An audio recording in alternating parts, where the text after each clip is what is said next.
Good evening. Thank you for joining us. First on News 2 at 6 o'clock, a dubious record shattered in Baton Rouge. The city has seen 34 homicides in just the first 3 months of this year, shattering the record of 27 homicides in the first quarter of 2021. Best Casualty of the investigative unit here with a deep dive into the numbers and what they mean. Well, Michael, Sylvia, if things continue at this pace, we're well on our way to break the homicide record. But city officials say they are trying everything they can to prevent that. According to BRPD's database, the first 3 months of 2024 have been the deadliest in Baton Rouge in 25 years. 32 homicides since January 1st surpasses the first quarter of 2021, otherwise known as the year with the most homicides on record. This time last year, that number was less than half of what it is now. And since midnight, the end of the first quarter, there have already been 2 additional homicides. City leaders acutely aware of the problem, giving a press conference about it just last week. I want the public to know that what we've been experiencing in regards to shootings in our city have mostly been very personal, highly targeted incidents. Mayor President Sharon Weston Broome in lockstep with Chief Morse. Judges have to hold individuals accountable. Attributing the issue to a nationwide increase in gun violence. And let's not forget, we've been here before. And just as we have done before, we will drive down the crime statistics once again. The response, approving $35,000 a week in overtime for officers to do proactive patrols, going to neighborhoods that are experiencing high levels of gun violence, hoping to prevent shootings before they happen. We deploy people or resources over to that area, and then their presence and or enforcement action actually quietens that area down. We went to one of those areas Monday. The North Sherwood Forest area has had 5 fatal shootings in as many weeks, the most recent on Easter Sunday morning. We did see at least 2 BRPD units patrolling. Use your hands. Use your fists. This 18-year-old, who only wanted to be known as Dante, Like, if you don't like me, you still go see me, so. has lived in Baton Rouge his whole life. Currently, he lives in this area. He says he's become accustomed to the violence. It's Baton Rouge, like, man, it's the usual. You know, like, ain't nothing really, I was born, and that's, you know, it's the same, it's constant, it ain't really nothing different. It's not really something you should be afraid of, it's something you need to be prepared for, because if you was born and raised in Baton Rouge, you gonna go through that.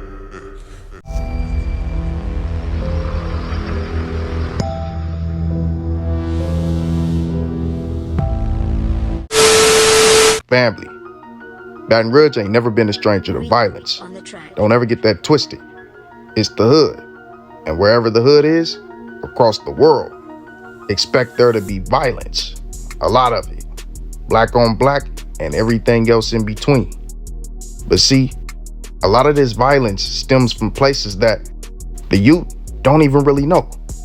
Most of the time, it started way back in the 70s and 80s. Somebody messed with somebody else's broad, or a nigga y'all don't know was hustling on your block. So y'all decided to get at him. He decided to come back. It turned violent. You feel me? Little shit like that. That stems generational beef. And it gets passed down through the youth. You feel me? To the youth, through the youth, to the next generation. And it just keeps on going. Even when we're talking about the situations in this era, they typically start behind a broad. Ego, pride, money, something like that. Little shit. Little shit that you can always get back in the grand scheme of things, but when you adolescent minded, you don't think like that. You think like, I ain't finna let no nigga disrespect me. Cause if I allow this dude to disrespect me, then everybody gonna think they can do it. When in reality, it don't even be that way. It just be our ego, that pride, completely taking control. And that is the biggest killer of men. Truly, it will destroy any man, the strongest, toughest, hardest nigga. Pride will destroy you. But Baton Rouge has hit a new all-time low. I gonna call it a high, cause it's not a high, it's a low. As y'all heard from the beginning, the homicide rate is through the roof. And this reminds me of something that happened in California about 7 years ago. Was it 7? Don't really matter. It was called 100 Days and 100 Nights. 100 Days and 100 Nights is just straight pure violence. And I'm gonna show y'all why. This shit that Baton Rouge is going through right now is Chicago-esque. And in this current moment in time, Baton Rouge is the most dangerous city in the world. It is the most dangerous place to live. And I'm gonna show y'all why. Open your ears and pay attention, family. Like I said, Baton Rouge is going through their equivalent of the 100 Days and 100 Nights of violence. Homicide violence, though, not just any type of violence. And this thing started with a lot of different situations that was going on, but most notably, Evil Side Kitty, and of course, Harley Quinn. Those are the two biggest situations in 2024 that really kind of ignited everything. But this has been brewing for a while. We've been seeing them back to back to back to back on every side. But it's starting to heat up and expand out to anybody who can get it. If you outside, you better watch your top, because somebody trying to take it off just for a trophy. Everybody's a trophy. But then you get the situation where somebody vandalized G Money's gravesite. And I promise you, that set things on fire. Everybody from every side, every camp, 4K Trey, TBG, Bleeders, Vultures, Boosie, don't matter where you from, every hood was crying. These situations been going on for some time though. So I'm gonna give y'all a quick rundown up until the bloodiest day of them all. More information about the victim who was killed in a domestic shooting early Wednesday morning. We first broke that story to you about 24 hours ago now. BRPD says 29-year-old Destiny Buckley died at the scene. 2 other people were taken to the hospital. Police did not say what led up to the shooting, but they did confirm it was a domestic incident. If you have any information on either of these cases, go ahead and call Crime Stoppers at 344-STOP. On the first day of March, a teen was shot in the lower torso and also in the hand. Luckily, the young man's injuries were not fatal, but he still had to receive medical attention, and this was the very first shooting to kick off the month. On the second day of the month, March 2nd, a young man was killed at Eric's grocery store on North Street around 4:52 p.m. Friday afternoon. On March 4th, around 1 in the morning, in the 2200 block of Scenic Gardens, 3 people were shot, 2 of which were juveniles. They had non-life-threatening injuries, but unfortunately for Kevon London, 18 years old, his life would be taken and cut short. On March 7, approximately right before 8 p.m., in the Sherwood Acres apartments off of Kersey Boulevard, a BRPD sheriff would be flagged down and notified that a man was found dead from a gunshot wound. This man would later be identified as the homeboy and friend of Boosie, as Boosie took to his Instagram and said TIP Sneed with the prayer hands and track life forever. On March 12th, around 9:15 a.m., a man would be shot at Brightside Manor on Brightside Drive near Nicholson Drive. Now, the man's name was never made public, but it seemed as though he might have survived from his gunshot wounds. Another situation would happen near Nicholson Drive when Jeffrey Dotrieve, 22, was killed at approximately 3:07 p.m. The shooting happened at Save More Market parking lot at 2956 Nicholson Drive, according to PD. Dotrieve was transported to a local hospital where he would succumb to his injuries, police said. Now, when it comes to Jeffrey, he would later be identified as a friend and affiliate of the BBGs, as BBGD decided to share a photo of Jeffrey and let it be known that he was one of his fallen homeboys. On March 18th, police identified a 61-year-old man killed on South 18th Street. Details this morning actually from the Baton Rouge Police Department. They are identifying now 61-year-old Dwayne Fleming as the man shot to death yesterday afternoon. Emergency responders actually called out to South 18th Street right around 3 o'clock Tuesday afternoon. Told Fleming died before they could actually get him to the hospital. Homicide detectives still working to figure out what led up to the shooting. In the meantime, call Crime Stoppers if you think you have any details that can help them out. It's 344-STOP. On March 26th, a situation would occur that would destroy the entire city of Baton Rouge and anyone else who heard it. This situation was truly ruthless and uncalled for, as a 1-year-old girl would be shot while being held by her father, whose life was taken. 23-year-old Jashawn Neal was shot and killed while holding his child by, get this, a 17-year-old male. That 17-year-old male would be later caught and held in the parish jail on first-degree murder, of course. But this man was shot while outside holding his 1-year-old daughter. What is this world coming to? Family, that's not even a quarter of all of the shootings that have transpired in that time frame. But if we did them all, we would be here too long. Now, here's where we get into the deadliest, craziest portion of this entire ordeal. In one weekend, Baton Rouge was flipped on its head. On Friday, March 29th, a 20-year-old man was found dead of multiple gunshot wounds early that morning in a vehicle alongside Interstate 10 East in Prairieville, the Ascension Parish Sheriff's Office said. State police found the victim, identified as Charcarius Hamilton Jr. of Ascension Parish, about 3:30 a.m. and notified the sheriff's office, which is investigating the case. No further details were immediately available. The man was found dead in a car. Later on that day, we get the news of Realbleeda and Cobleeda being caught at a Walmart gas station at around 2 p.m., where both of them received multiple gunshot wounds and were rushed to the hospital. Neither one would succumb to their injuries. The injuries were non-life-threatening. Both seemed to be fine, as Cobleeda is back posting on Instagram.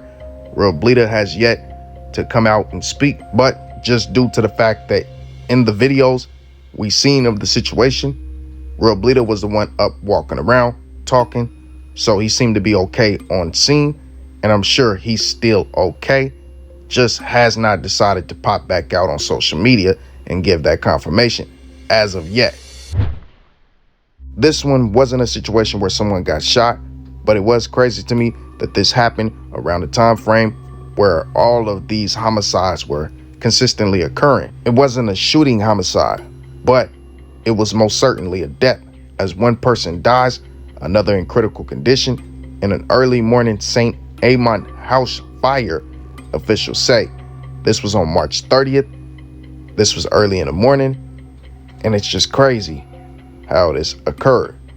We didn't get really very many details as far as what happened with this situation, so just included this one as a question mark. On Sunday, March 30th, Baton Rouge Police Department identified a man who was killed on Kate Avenue. Edward Brooks, 35, was shot shortly before 11:20 a.m. Sunday in the 2400 block of Kate Avenue, police said. Brooks was taken to a hospital where he later died of his injuries. Detectives are also investigating a separate shooting, leaving one person dead. This one happened around 11:15 Sunday morning in the Windsor Place subdivision on Kate Avenue, just off of Florida Boulevard. Officers tell us the victim is 35-year-old Edward Brooks. He was rushed from the scene to a local hospital where he eventually died. BRPD says there is no known motive or suspect linked to this shooting just yet. They're urging anyone with information about either of these shootings to call Crime Stoppers at 344-STOP. Police are investigating the shooting death of a 26-year-old man, Timotheus Bowie Jr., which happened off a scenic highway just after midnight. The Baton Rouge Police Department was called to the 2300 block of the highway near Choctaw Drive and found Bowie. He had been taken to the hospital in a privately owned vehicle. He died from his injuries once there.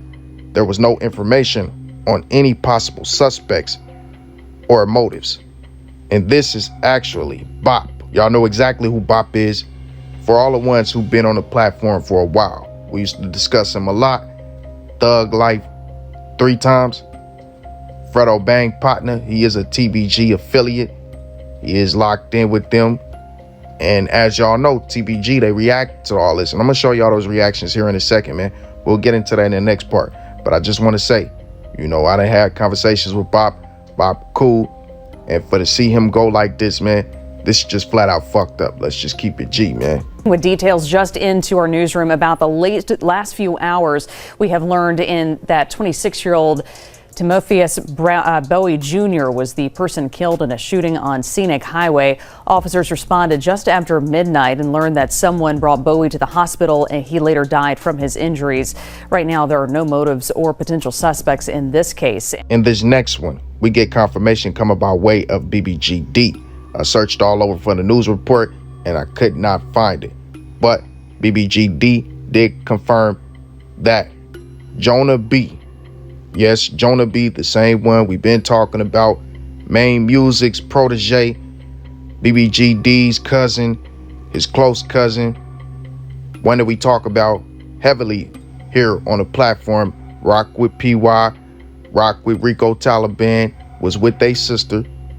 He has been shot and killed. Now, I don't know Jonah B's real name. I did at one point, can't remember it. But there was a man who seemed like that could be Jonah B in this next situation. It's crazy that Jonah B literally just got out and is now no longer here. But Jonah B was shot and killed hours after Bop. Pay attention to the timeline. March 29th, and now we are all the way up until April 1st. These deaths are happening back to back to back, every other hour. Now, family, here's where it gets sticky. What I was saying when I said, I believe Jonah B might be in this situation because it happened hours after what happened with Bop. So it correlates. As we get news about the bug, the same one who shot and killed Truebleeda and Clifton Lindsay. And y'all know that's alleged and according to law enforcement. But Demetri Grimm, 23, was shot to death on the 68th Avenue of Cambridge Street just before 2 a.m. on April 1st, 2024. Grimm had been the focus of multiple WBRZ reports, starting with the arrest in 2022 of a double murder. On February 25th, 2022, 19-year-old Clifton Lindsay and 18-year-old Dante Dorsey were gunned down in a car at the corner of Blue Bonnet Boulevard and Picardy Avenue, just outside the Mall of Louisiana. Dorsey was a local rapper known as Truebleeda. BRPD said 2 other people were in the car. They were hit, but survived. Nearly 2 months later, BRPD arrested Grimm on 2 counts of first-degree murder, 2 counts of attempted first-degree murder, and illegal use of a weapon. Sources told WBRZ that Grimm was a member of the Bankstown Mafia.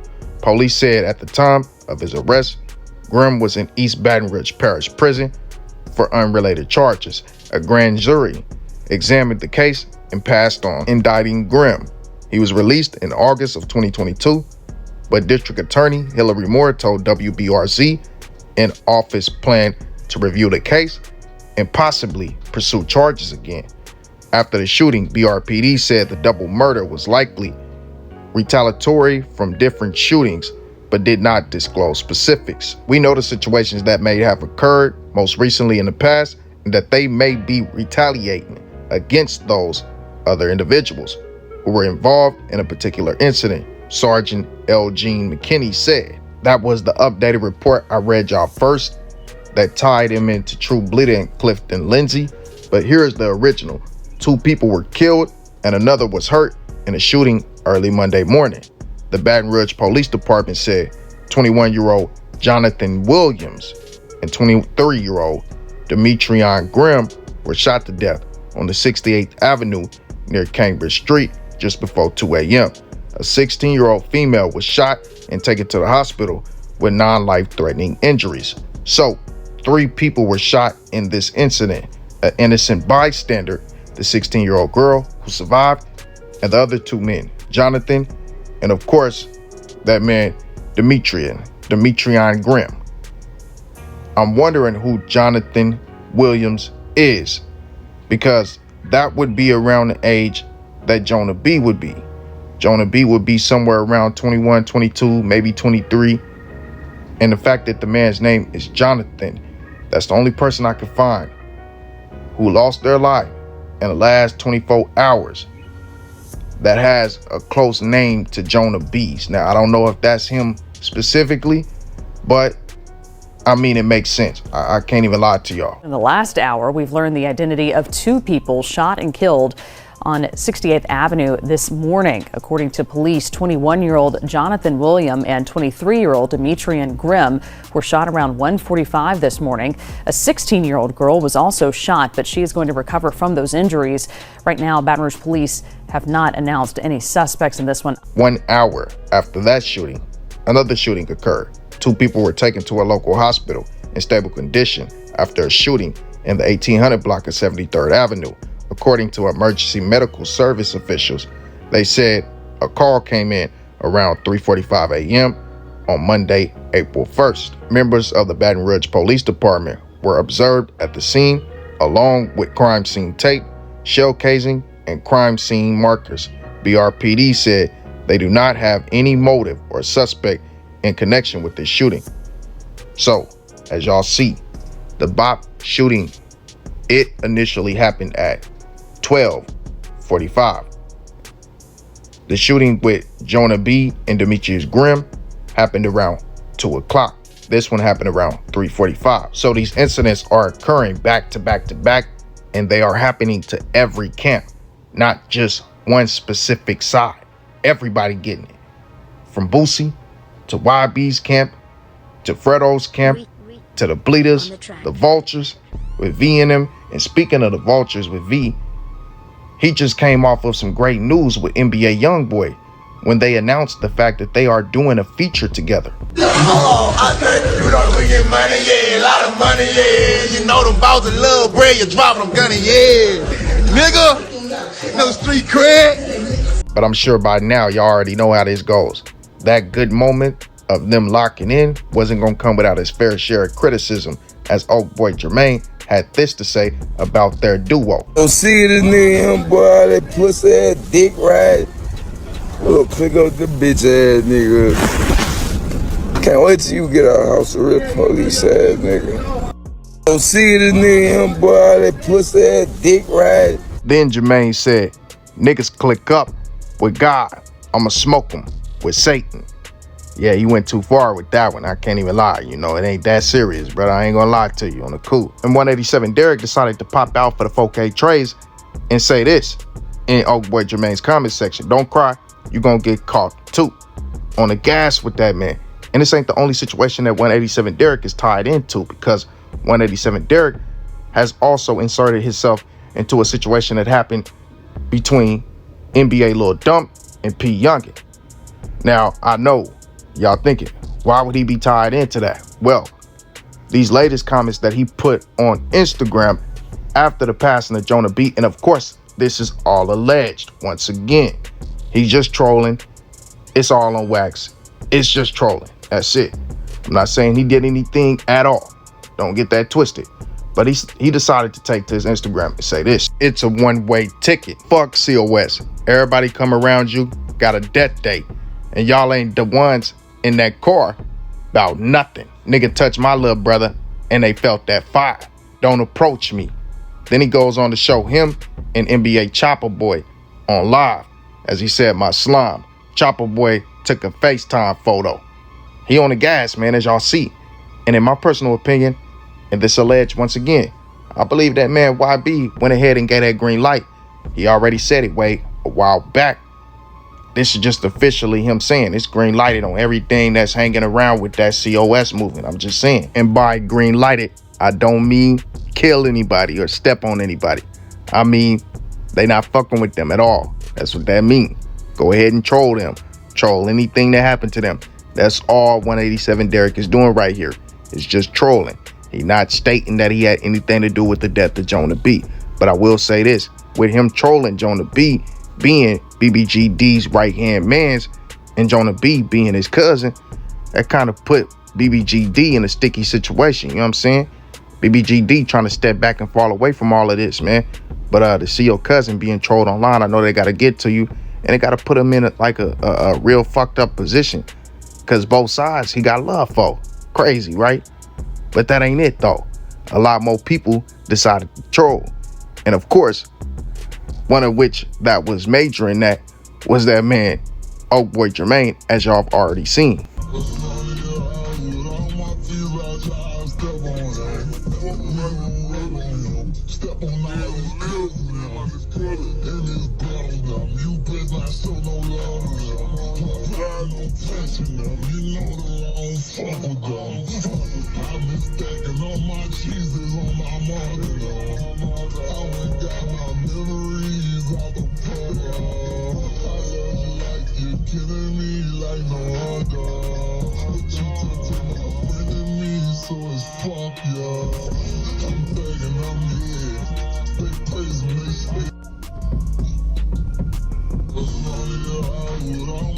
I put it on my mama, nigga. Next nigga show. Ain't nobody gonna fuck with nothing scary. Fuck that nigga scary. My partner be scared. All I feel is nigga. Then he shares a picture that says, "We shut shit down," that has Realbleeda and that man Cobleeda in it. Then that man TMH 32 shots, he trolls as well, as he first trolls Big Toe by putting up a grave with a toe out and him laying on top of it. And then he goes on to say this. Tell a nigga suck my big toe dick. Then he carries on, "I'm logging off for the day. Here y'all go. OMD. Hashtag stop the violence, bitch ass niggas," with the laughing emoji. Flip side under his pic said, "Pick 'em up. Hashtag free fat boy." BBG Rule says, "Ain't shit to talk about." Then he said, "I think it's time to get back in that yo. Got buku shit to talk about," with the demon emoji. Then he puts up the demon emojis and said, "The city hot," with the fire emojis. Then TG Commons reacts and says, "That type of shit," talking about everything that's going on. China Black hops on there on his Instagram and he says this, "I saw so many people cry today. I saw so many people hollering. I'm just lost of words right now. The whole city crying right now. My feelings so hurt. What a holiday." Yeah. Man, that man is wilding. But of course, there was another person who passed, and it was JJ. And of course, his people react by saying, "I bet they say you took something with you. I love you, 5. Get your rest. I'm finna show them BXs," with the broken heart. Y'all see just a bunch of reactions to his passing. Of course, he was a 4K trade member under the Sheep Foundation and whatnot. And that's a person that we didn't put into the actual clips because I didn't know if he was Jonathan Williams or if it was Jonah B. So I just wanted to wait until now to speak about him. So like I said, that's another one. But since I showed y'all the reaction to his passing, I'm gonna show y'all the reaction to the rest. These are Bop's reactions. And of course, Fredo Bang reacted. Y'all know that man Osama reacted. A lot more of his camp reacted to it. And y'all can just see him going across the screen as I just speak on it real briefly because these next two I done had conversations with. So, you know, it's a bit personal for me. You feel me? When it come to Bop, like I said, man, cool dude, man. We done had conversations, you know, one of them people that's straight to the point, ain't gonna keep it thorough. He gonna keep it about what it is. Whatever he trying to get across, he gonna get across. And I respect that about him. Man, I can't believe the man is gone. You know what I'm saying? Like, bro, it's just crazy how Bop is so beloved by everybody. And then, you know, you always got that one little small group of people who dislike you and want to take you out really for no reason, man. Just because, bro. Just because they know that your passing is going to hurt somebody and to make them feel like they got some stripes and a body under their belt. Crazy, right? Man, that don't make no sense, bro. Y'all got to get y'all shit together, bro. This is ridiculous. Come on, BR. Niggas got to do better than this, man. Too many people, bro. Like, come on, bro. Then you got Jonah B. Of course, Y'all know I done had conversations with Jonah B as well. You know what I'm saying? And Jonah B, another thorough one. Another one that ain't gonna sugarcoat shit. He gonna keep it real with you. You know what I'm saying? About how you feel. You know, we done had disagreements. He done heard me say things on here that he didn't like and hit me up about it. And, you know, we chopped it up about it on the cool. Came to an understanding like men. Now, the first time, I ain't gonna lie, he came sideways. So I had to let him know, like, look, I ain't that type of dude. Yeah, I do this YouTube stuff, but one thing I'm not is a bitch. And once we came to that understanding, it was an understanding. And from then and there on, it was always a mutual respect between me and Jonah B. So it's one of those things, man, where it's like seeing this youngin' passed away when he had so much potential to be somebody. And I told y'all time and time again, Jonah B had talent, but his focus needed to be more on the music and not so much as on the street shit, you feel me? Because that street shit ain't gonna get you nowhere. But now he gone, and may he rest in peace, you feel me? And then you got the Bug. Now, when it comes to youngin' right there, man, I don't know much about him at all outside of the fact that he took a young legend, was accused of taking a young legend off this planet, and Cliff. I don't know much about him, but may he rest in peace as well. Then we go back to Fredo Bein. Now, Fredo Bein put out a very last message on this situation. As he says, I can't even lie, I'm hot on a whole nother level over what happened with Bob. Fredo hot, and this can't be good for what is to transpire going forward, allegedly. But of course, that man, YNCYBZ, he says, pray for my city, leave it in God's hands. And I agree with that man on this one. Fredo, leave it in God's hands. YB. And to everybody else, leave it in God's hands. Let go and let God. All y'all need to take some pointers from BBGD. Ain't nothing wrong with going to the Most High. You feel me? Ain't nothing wrong with turning the other cheek. Focusing on your bread. Trying to build up your community. Get it together, fellas. We ain't got much more time left. Use your time wisely. But like I told y'all in the beginning, I believe Baton Rouge is having 100 days and 100 nights right now. But only times 100. Man, it's ugly. And honestly, I don't see it getting any worse. But that last day was most definitely the bloodiest. Multiple deaths within a 24-hour span. Hours of each other, back to back. You hit, we hit. But y'all let me know how y'all feel about this, man. Pray for the city of Baton Rouge. And all praise be to the Most High. Peace and blessings, kings and queens. And y'all know I'm out. I will be back with another one.